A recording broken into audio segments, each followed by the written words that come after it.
말씀은 요한복음 6장입니다. 우리 계속 신명기를 잠시 썼고요. 요한복음 6장의 말씀을 좀 보길 원합니다. 요한복음 6장 5절에서 13절까지 신약성경 152페이지 되겠습니다.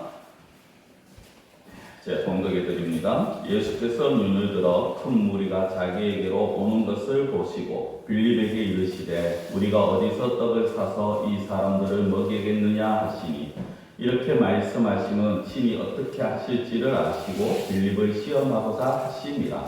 빌립이 대답하되 각 사람으로 조금씩 받게 할지라도 200데나리온의 떡이 부족하리이다. 제자 중 하나 곧 시몬 베드로의 형제 안드레가 예수께 여짜오되 여기 한 아이가 있어 보리떡 5개와 물고기 2마리를 가지고 있나이다. 그러나 그것이 이 많은 사람에게 얼마나 되겠사옵나이까. 예수께서 이르시되 이 사람들로 앉게 하라 하시니 그곳에 잔디가 많은지라 사람들이 앉으니 수가 5,000명쯤 되더라. 예수께서 떡을 가져 축사하신 후에 앉아있는 자들에게 나눠주시고 물고기도 그렇게 그들의 원대로 주시니라. 그들이 배부른 후에 예수께서 제자들에게 이르시되 남은 조각을 거두고 버리는 것이 없게 하라 하시므로 이에 거두니 보리떡 5개로 먹고 남은 조각이 12바구니에 찼더라. 아멘. 오늘 말씀 제가 읽어드린 이 말씀은 사실 교회를 안 다니는 사람들도 많이 아는 그런 말씀이죠. 굳이 오병이어라는 단어를 안 써도 내용은 어느 정도 알고 있습니다. 보리떡 5개, 물고기 2마리로 배불리 먹고 12바구니나 남았다. 예수님이 행하신 기적들 중에 이 사복음서에 다 기록이 되어 있는 것이 거의 없는데 이 오병이어의 기적만큼은 사복음서에 다 기록이 되어 있습니다. 그만큼 중요하다라는 것을 우리가 볼 수가 있죠. 그리고 이 본문을 가지고 사실 많은 주제로 말씀을 드릴 수가 있습니다. 생명의 떡으로 말씀을 드릴 수도 있고 무리와 제자의 어떤 차이라는 것을 가지고 말씀을 드릴 수도 있고요. 여러 가지로 볼 수가 있습니다.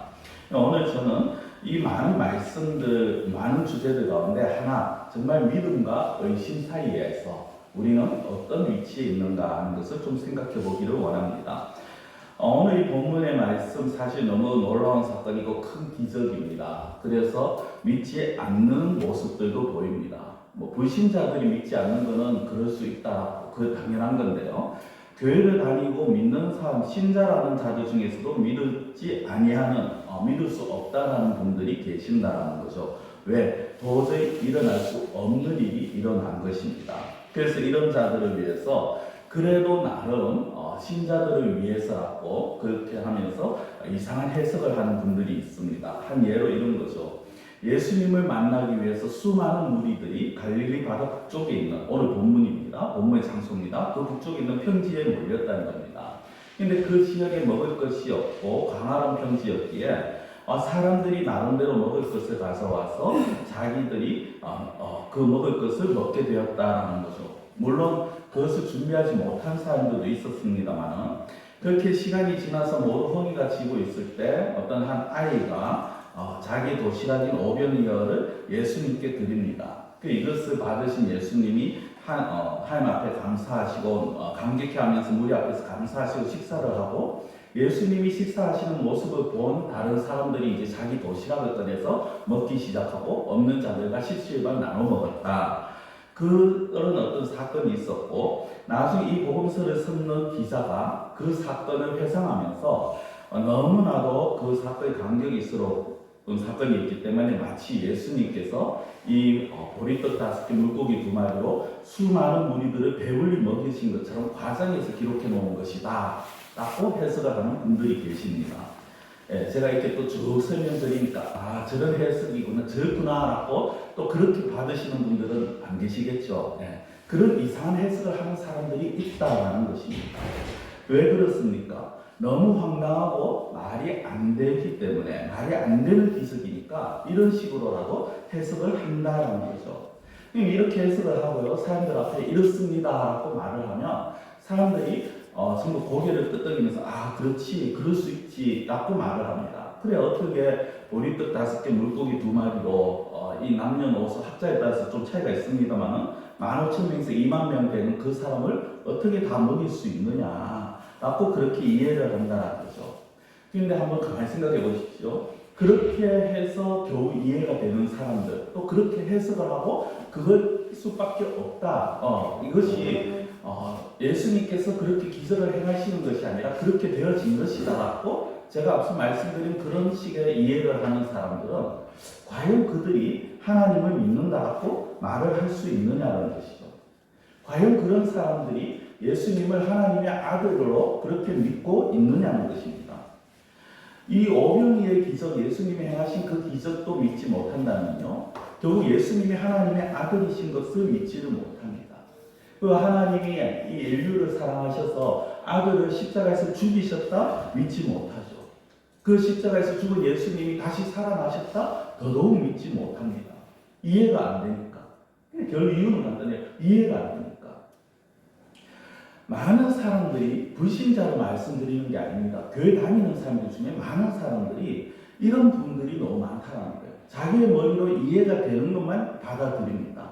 자기의 머리로 이것이 어느 정도 해석이 되고 자기의 머리로 받아들일 수 있을 때만 그것을 가지고 받아들이는 분들이 너무 많다는 거예요. 성도 여러분, 예수님은 하나님과 함께 하신 분입니다. 예수님은 요한복음 1장의 말씀처럼 모든 만물을 말씀으로 지으신 분입니다. 그런 분이 어떻게 보리떡 5개와 물고기 2마리로 15,000명 2만명을 먹이지 못한다고 할 수 있느냐는 거죠. 그래서 이런 어떤 기적들을 보면서 이 기적은 그냥 성경에 하나에 나타나는 기적이야. 제가 잠시 다시 말씀을 드리겠습니다만 특별한 사람들에게만 일어나는 기적이야라고 말해버린다면 그 사람은 하나님과 관계가 없는 사람으로 그렇게 보일 수밖에 없다라는 것이죠. 성도 여러분, 우리가 예수님을 보면서 이 예수님의 모습을, 예수님이 어떤 분인가를 정말 제대로 알고 올바로 믿어야 될 것입니다. 자, 오늘 저는 이 본문을 통해서 사실 예수님의 모습을 우리가 많은 부분들을 생각해 볼 수 있는데 크게 2가지만 우리가 좀 보기를 원합니다. 첫 번째는요, 예수님께서 배고픈 무리들을 불쌍히 여기시고 먹이셨다라는 겁니다. 불쌍히 여기셨다라는 거죠. 자, 오늘 장면 한번 상상해 보시기 바랍니다. 드넓은 평지에 수많은 무리들이 모여 있습니다. 15,000, 2만, 잘 가늠이 안 되실 것 같은데요. 이렇게 표현을 하면 좀 이해가 되실지 모르겠습니다. 2023년 작년 7월 기준에 우리 용성과 가까운 이 주변의 지역들, 즉 자인, 용성, 남산, 그 다음 외촌 다 합쳐도 2만 명이 안 됩니다. 그러니까 이 지금 예수님 앞에 모여있는 무리는요, 이 4계면의 인구가 다 모였다고 보시면 돼요. 스포츠를 좀 좋아하시면은, 야구나 축구를 좋아하시면요, 그 구장이 대략 이제 구장 따라 좀 차이가 납니다만은, 대구 여기 고산에 있는 그 야구장만 해도 2만 명이 조금 넘게 들어가거든요. 거기에 수많은 무리들이 모두가 꽉 차 있는 그런 상태라고 생각을 해보시면 됩니다. 흔히 보시는 야구장이나 축구장에 관중석이 꽉 차 있는 상태. 그 상태에서 오늘날 제가 이렇게 하듯이 마이크가 있는 것도 아니고요. 그리고 거기에 또 오늘날처럼 벤치가 의자가 있는 것도 아니고 그냥 그 평지에 그 정도의 인원이 있다라는 거죠. 그래서 그럼에도 불구하고 그 넓은 공간에 수많은 한 2만 명의 사람들이 모였으니까 굉장히 복잡하겠죠? 그럼에도 불구하고 그들은 예수님의 말씀을 듣는 일에 여념이 없었다라는 겁니다. 제가 이 본문을 보면서 항상 생각하는 게 뭐냐면, 오늘날 이러면 난리가 날 건데, 오늘날 이러면, 그렇죠? 오늘날 말씀을 듣는다고 그 끼니 때가 지나가버리면 아마 무슨 일이 일어나도 난리가 나고 왜 그렇게 오래 말씀을 전하느냐고 그렇게 아마 따지는 분들이 계시지 않을까라는 생각을 해봅니다. 제가 어릴 때 가끔씩 이제 어릴 때라기보단 한 20, 30년 전에 많이 듣던 이야기입니다. 옛날엔 이랬는데 라는 이야기를 좀 듣다 보면요, 아주 좀 오랜 옛날에, 아주 오랜 옛날, 여기 연세 드신 분들 중에 이제 해방 이후에 6.25 격변과 그 모든 시간들을 보내신 분들이 계실 건데, 그런 시기에 평양을 중심으로 해서 대부흥 운동이 전국적으로 일어났을 때 우리나라에 부흥회가 정말 많이 생겼다라고 말을 합니다. 근데 부흥회를 할 때마다 아마 그런 이야기 들어보셨을 겁니다. 부흥회를 한다 하면은 오늘처럼 2박 3일 이런 게 아니고 기본 5일입니다. 아니면은 이제 오일하고 거기에서 더 은혜 받은 사람들이 강사를 붙잡고 계속 끌고 가서 뭐 일주일씩 하는 그런 경우도 있었다라는 이야기 듣는데, 한 번 하기 시작하면 아침에 10시에 시작해서 오후에 1시쯤 마쳐야지 이제 점심도 먹고 하는데 2시, 3시가 되어도 그 집회를 못 마친다는 거죠. 그리고 마치고 나도 사람들이 갈 생각을 안 합니다. 모여서 같이 찬양, 다시 그 말씀을 되새기면서 찬양하고 기도하고, 그리고 자기들끼리 또 받은 은혜를 나누고 그런 시간들을 보냈다. 아마 오늘날과는 너무 다른 그런 시간이, 그런 어떤 모습인 것 같습니다. 자, 중요한 건요, 뭐 제가 그래서 우리도 그렇게 해야 된다고 말씀을 드리는 게 아니고, 중요한 것은 예수님께서 이 지금 무리들이 이런 상황에서 이미 때가 지나가고 배고파하는 그 허기가 지고 있는 그 상황에서 그들의 사정을 아시고 그들의 문제를 해결해 주셨다라는 것입니다. 이 말씀이 무엇을 말씀드리느냐? 하나님께서는 자신의 백성들의 모든 사정을, 모든 상황을 속속들이 아신다라는 거죠. 그리고 그 상황을 아시고 모른 척하지 않으신다라는 것입니다. 가끔 착각하시는 분들이 계세요. 육신이 뭐가 중요하냐? 영이 잘 되면 다 괜찮다. 영혼이 잘 되면 좀 굶어도 괜찮고 고통 가운데 있어도 괜찮다. 아니요, 예수님 그렇게 말씀 안 하셨습니다. 예수님은 영혼의 중요성도 말씀을 하시지만, 그러나 그만큼 육신의 연약함도 예수님께서 불쌍히 여기셨다는 거예요. 자, 그 자리에 있는 자들이 얼마나 큰 은혜를 받았으면 그 시간이 지나도록 그 자리를 뜨지 못했을까요?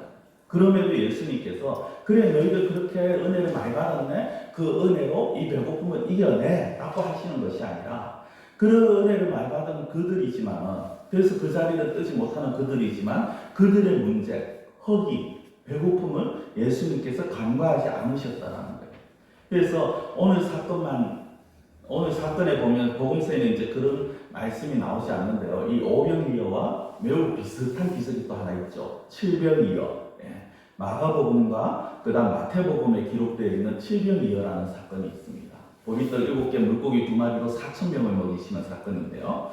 자, 거기에 보면은 예수님이 이들을 어떤 마음으로 그들에게 기적을 베푸셨는지, 이적을 행하셨는지가 잘 나옵니다. 마태복음 15장 32절입니다. 칠병이어를 행하시기 앞서서 예수님의 마음입니다. 예수님께서 제자들을 불러 이르시되 내가 무리를 불쌍히 여기노라. 그들이 나와 함께 있은지 이미 사흘이매 먹을 것이 없도다. 길에서 귀신할까 하여 굶겨 보내지 못하겠노라.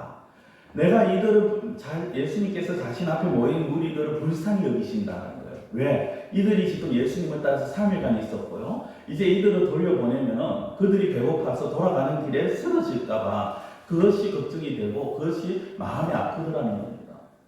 성도 여러분, 예수님께서 무리들을 불쌍히 여기셨어요. 달리 말씀드리면 예수님께서 우리들의 필요와 우리의 연약함을 너무 잘 아시고 그것에 대해서 그냥 참으라고 하시지 않는다는 거예요. 많은 분들이 고통 가운데 있는 자들, 괴로움 가운데 있는 자들에게 그냥 참고 기도만 해 라고 하시는데 그게 아니라는 거예요. 이 세상의 신들은요, 자기를 따르는 자들의 고통은 아랑곳하지 않습니다. 그냥 자기들에게 많은 걸 바치기만을 원합니다. 좋은 걸 바치기만을 원해요. 자기를 따르는 자들의 어려움을 헤아리지 않습니다. 그러나 예수님은 아니세요. 우리 하나님은요, 우리의 모든 것을 다 아시는 분이십니다. 자, 히브리서 4장 15절 말씀. 우리에게 있는 대제사장은 우리의 연약함을 동정하지 못하실 리가 아니요 모든 일에 우리와 똑같이 시험을 받으시니로되 죄는 없으시니라. 아멘. 여기 보면요, 제 앞에 있는 우리에게 있는 대제사장이 누굽니까? 예수님입니다. 근데 예수님이요, 두 가지가 나오죠. 우리의 연약함을 동정하지 못하실 리가 아니다. 또 우리와 똑같이 시험을 받으시니로되 죄는 없다라고 나옵니다. 그럼 여기에서 우리의 연약함을 동정하지 못하실 리가 아니라 했을 때 이런 동정이 뭘까요? 이전의 성경은요, 우리의 연약함 체휼하셨다라는 그런 표현이 나옵니다. 이 동정이, 여기에서 동정이라는 단어는요, 남의 어려운 처지를 자기 일처럼 딱 하고 가볍게 여긴다. 그냥 아이고 불쌍하네, 아이고 어떡하냐, 이런 것이 아니라는 거예요. 마치 내가 겪고 있는 것처럼 그런 마음, 그런 모습을 가지신다는 거예요. 예수님께서 달리 말씀드리면 예수님은 성도들을, 저와 여러분들을 남처럼 생각하지 않으신다. 우리의 고통과 우리의 약함을 다 이해하시고 모든 것을 다 아십니다. 왜? 어떻게 그럴 수 있느냐? 예수님도 우리와 똑같이 시험 받으셨거든요. 예수님께서 이 땅에 오셔서 예수님 하나님의 일을 하시기 앞서서 제일 먼저 받으신 시험 기억나십니까? 예수님께서 40일 금식하고 난 이후에 사단이 와서 시험을 하죠. 그때 그 시험이 뭡니까? 우리가 이 세상을 살아가면서 겪는 시험들이에요. 문제들이에요. 먹는 문제, 의식주 문제죠. 권력의 문제죠. 인기의 문제죠. 자신을 높이고자 하는 그런 문제들입니다. 그런데 그 문제들을 받으실 때 예수님께서 그 문제들에 혹해서 그래 지금 당장 이것을 내가 넘어가야지라고 죄를 짓지 않았어요. 그럼에도 불구하고 그것이 예수님이니까 그것이 가능해라고 말할 수 없는 것은 예수님 역시 육신을 입고 이 땅에 오신 분이거든요. 예수님 역시 우리와 동일한 삶을 살아가셨다는 거예요. 그 예수님이 시험을 받으셨기 때문에 우리가 무엇 때문에 힘들어하는지, 무엇이 우리를 고통스럽게 하는지, 무엇이 우리를 괴롭게 하는지를 너무 잘 아시는 분이에요. 어떤 분들은 이런 말씀하죠. 예수님이 하나님의 아들이면 어떻게 우리를 다 아냐? 하나님의 아들이면서 신인데 우리의 사정을 물론 머리로는 알겠지. 그런데 우리의 마음을 어떻게 그 속속들이 다 알 수 있느냐? 라고 말씀하시는 그 질문 자체가 사실 그 생각 자체가 잘못이라는 거죠. 예수님은 우리의 모든 것을 아십니다. 예수님이 얼마나 그 인간적인 고통을 당하셨는지, 예수님 마지막 시험이 무엇이었는지 혹시 아십니까? 예수님께서 겟세마네 동산에서 기도하실 때 예수님의 마지막 시험의 모습이 나옵니다. 그때 예수님이 무엇을 합니까? 하나님께 아버지 정말 가능하다면 이 잔을 내게서 옮겨달라라는 그런 기도들입니다. 무엇입니까? 자기 육신의 고통을 감당하기 힘들다는 거예요. 지금 자기의 마음을 억누르고 있는 거 감당하기 힘들다는 거죠. 그만큼 예수님이 인간의 연약함을 잘 아시는 분이세요. 그렇게 잘 아시는 예수님께서 오늘 이 상황에서 어떤 모습으로 일을 하시는가를 보시기 바랍니다. 자, 두 번째 우리가 생각을 해봐야 될 것은요. 예수님께서 이 오병이어의 기적을 통해서 불가능이 없다라는 것을 다시 한번 말씀합니다. 예수님에게는 불가능이 없다라는 거예요. 많은 사람들이 예수님을 믿는다고 말하죠. 하나님을 믿는다고 합니다. 성경 말씀을 통해서 우리가 하나님의 전능하시다고 그렇게 말을 합니다. 그런데 정말 그 하나님의 전능하심을 하나님에게는 불가능이 없다라는 것을 우리가 문제를 만났을 때 그 문제 앞에서 과연 그런 고백을 하고 있느냐는 것이에요. 내가 상황에 부딪혔을 때 어떤 상황 속에서 정말 이게 인간적으로 아무리 생각해도 안 되는 상황임에도 불구하고 하나님이기 때문에 예수님이기 때문에 불가능이 없다라고 우리가 과연 얼마나 믿고 고백하고 기도하고 붙드느냐는 것입니다. 만약 누군가가 간증을 하면서요 자신이 경험한 기적을 이야기하면 아멘 합니다. 그러면서 하는 말이 무엇입니까? 많은 사람들이 그러면서 이런 말을 합니다. 그래, 정말 하나님 대단하신 분이야. 하나님의 능력은 정말 대단하셔. 그런데 그 기적은 저 사람에게나 나타나는 것이. 저 사람이 저런 은혜를 받았네? 저 사람 참 좋겠네? 근데 나하고는 상관없어. 모든 것을 자신이 하나님의 말씀이고 다른 사람에게 똑같은 일이 일어났을 때 다른 사람이 받았을 때 하나님의 능력이라고 하면서 막상 자기가 그 문제를 만나면 하나님의 능력이 아닌 불가능하다고 말합니다. 하나님은 나에게는 이것이 있을 수 없는 일이라고 단정을 지어버립니다. 오늘 이 사건을 한번 보십시오. 예수님이 무리들을 보시고 먹을 것이 필요한 걸 아십니다. 그거 준비하게 하십니다. 그런데 준비하는 모습들이 뭔가 수상해요. 먼저 빌립이요. 펄쩍 뜁니다. 7절 말씀을 보실까요? 빌립이 대답하되 각 사람으로 조금씩 받게 할지라도 200데나리온의 떡이 부족하니이다. 예수님을 3년간 따라다닌 빌립입니다. 그 빌립을 예수님께서 지금 그 앞에 보면은 빌립을 시험하시기 위해서라고 말씀해요. 달리 말씀드리면 빌립의 믿음을 테스트한 겁니다. 그런데 그 테스트 받은 빌립이 뭐라고 말합니까? 돈이 없다라고 말합니다. 뒤에 200데나리온의 떡이 부족하리다 이 말은요. 우리는 이만큼의 돈이 없어요 라는 말. 맞습니다. 이 예수님과 제자들은 돈이 없었어요. 빌립의 말은요. 틀렸다고 할 수 없습니다. 어떤 면에서 보면 빌립은 그 상황을 너무 정확하게 꿰뚫어보고 있어요. 지금 자신들이 마주한 그 상황을 너무 정확하게 내다보고 있고 너무 정확한 판단을 올바른 판단을 하고 있는 거예요. 인간적으로, 세상적으로는 그렇다라는 거. 그러면 왜 예수님이 빌립을 시험하십니까? 왜 테스트하시려고 합니까? 빌립의 계산력이 얼마나 뛰어난가를 한번 확인해 보시고 싶어서? 아니면 많은 무리들 앞에서 빌립을 망신주고 싶어서? 아니요. 그렇지 않습니다. 예수님은 이 상황에서 빌립이 정말 그의 믿음을 드러내 보이기를 원하시는 거예요. 사실 예수님은 당신이 어떻게 이 일을 하실 것인지를 이미 아셨다고 그 앞에 말씀을 하고 계세요. 그럼에도 불구하고 빌립에게 이들에게 어떻게 떡을 먹이겠냐고 물으시면요. 너의 믿음을 지금 나에게 한번 보여봐라. 6절 말씀을 한번 보시기 바랍니다. 이렇게 말씀하시면 친히 어떻게 하실지를 아시고 빌립을 시험하고자 하십니다. 예수님께서는 어떻게 하실 걸 이미 다 예수님은 아십니다. 그럼에도 불구하고 지금 빌립을 시험하고자 하시는 거예요. 빌립을 통해서 그 빌립의 믿음을 듣고 싶으셨는 거예요. 빌립만 아니죠. 또 다른 제자가 등장합니다. 안드레, 베드로의 형제입니다. 자, 9절을 보시기 바랍니다. 안드레가 이런 말을 합니다.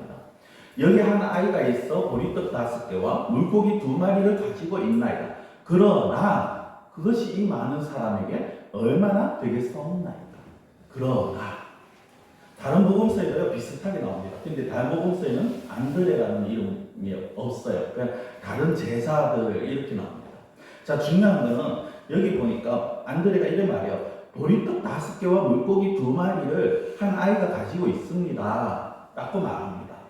이걸로만 하고 예수님이 이렇게 있습니다. 라고 했으면 그나마 괜찮았을 텐데 그 베드로가 안드레가 뒤에 뭐라고 말합니까? 그러나 그것이 이 많은 사람에게 얼마나 되겠어? 이것은 무슨 말입니까? 이 2마리를 가지고 겨우 이것 가지고 이 500여 가지고 예수님 우리가 뭘 할 수 있습니까?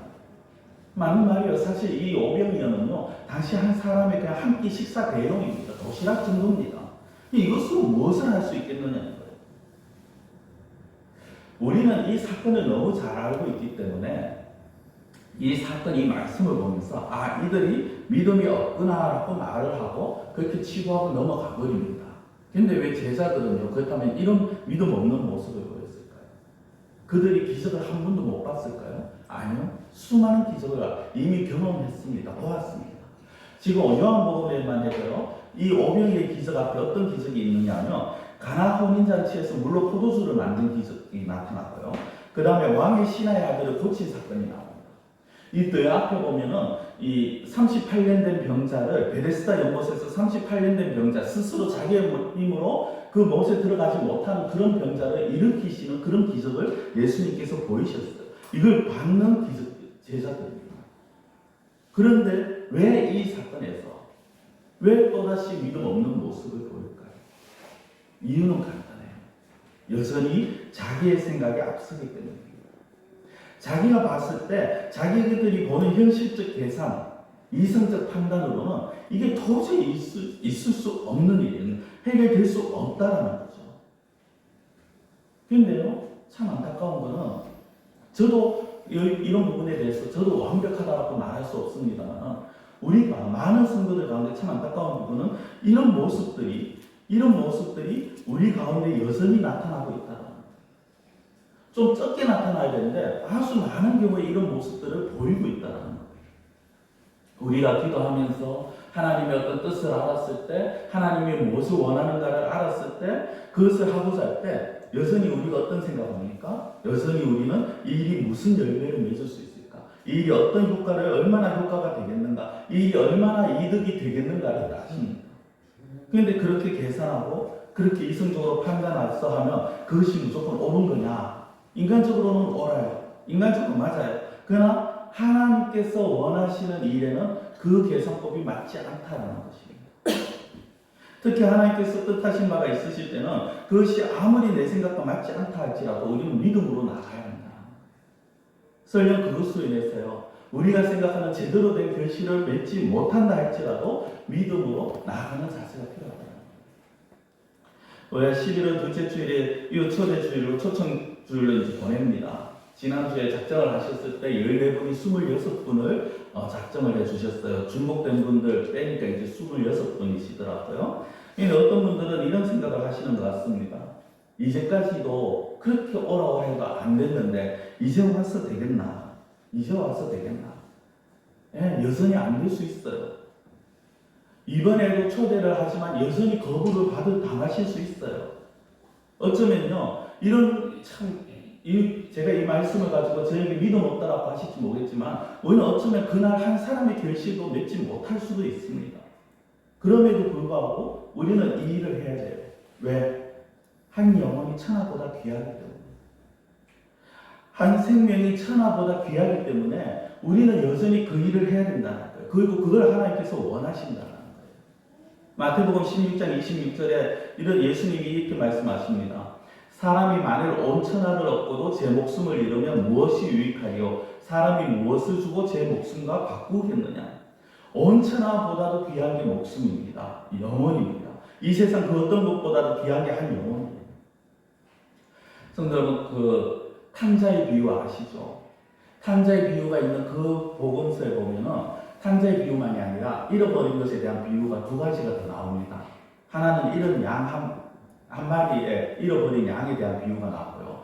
또 하나는 한 여인이 10드라크마의 목걸이 중에서 하나를 잃어버렸을 때 그걸 찾는 비유가 나옵니다. 이 잃은 양 한 마리의 비유에서 목자는요, 그 한 마리 잃어버린 양을 찾기 위해서 자신의 양들을 안전하게 우리에 넣어놓고 그 양 한 마리 찾기 위해서 동분서주 뛰어다닙니다. 그리고 그 한 마리를 찾고 나면 어떻게 합니까? 그 한 마리를 등에 어깨에 들쳐매고 와서 동네에서 잔치를 벌입니다. 성도는 한 마리에 잃어버린 양, 어떻게 보면요, 그 한 마리보다 지금 자기가 지켜야 될 99마리의 양이 더 중요합니다. 주인이 와서 자기에게 왜 이걸 찾지 않느냐고 하면, 내가 찾으러 간 사이에 이 99마리의 양이 늑대에게 잡힐 수도 있다라고 이유를 대면 돼요. 그럼에도 불구하고 목자는 그 한 마리의 양을 찾습니다. 왜? 그것을 주인이 더 원하시는 걸 알기 때문에. 성도 여러분, 우리에게 있어서 한 마리의 잃어버린 양, 우리 주위에 지금 하나님으로부터 잃어버린 당한 그 영혼을 초대하는 것이 가장 귀한 것이라는 거죠. 그렇기 때문에 우리는 이 일에 이제까지 안 됐는데 될까? 라는 그 생각을 버리지 않는 겁니다. 항상 우리가 우리 교회만 말씀드리는 게 아니고 대부분의 교회들이 그런 것 같아요.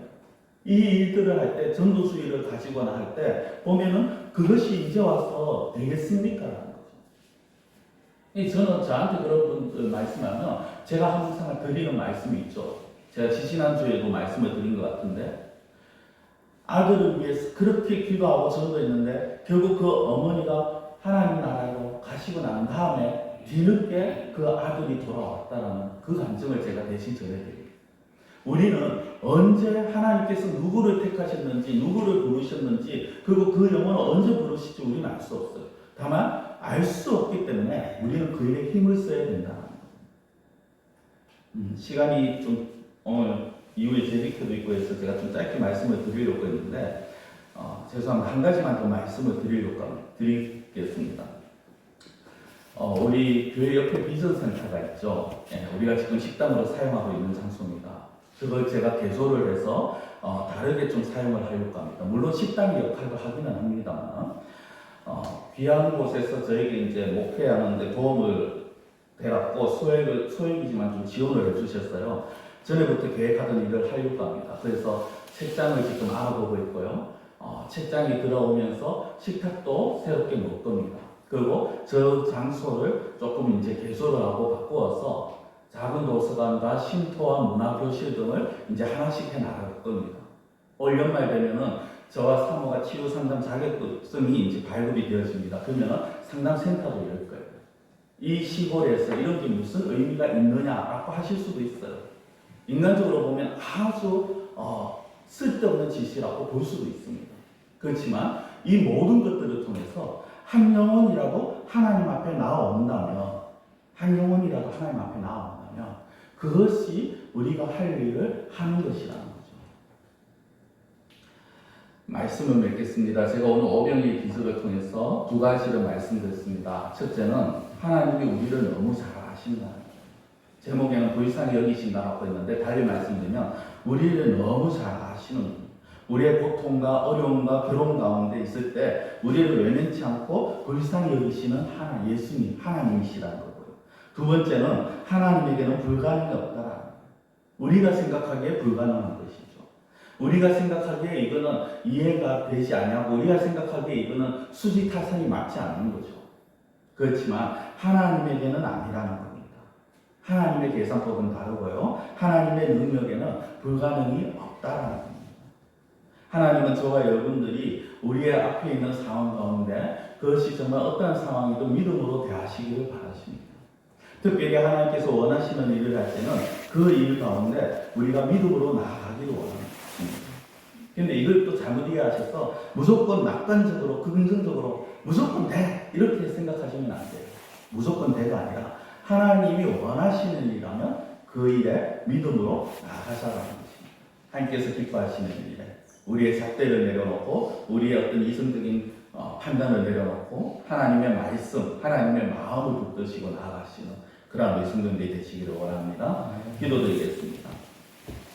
사랑의 하나님 아버지,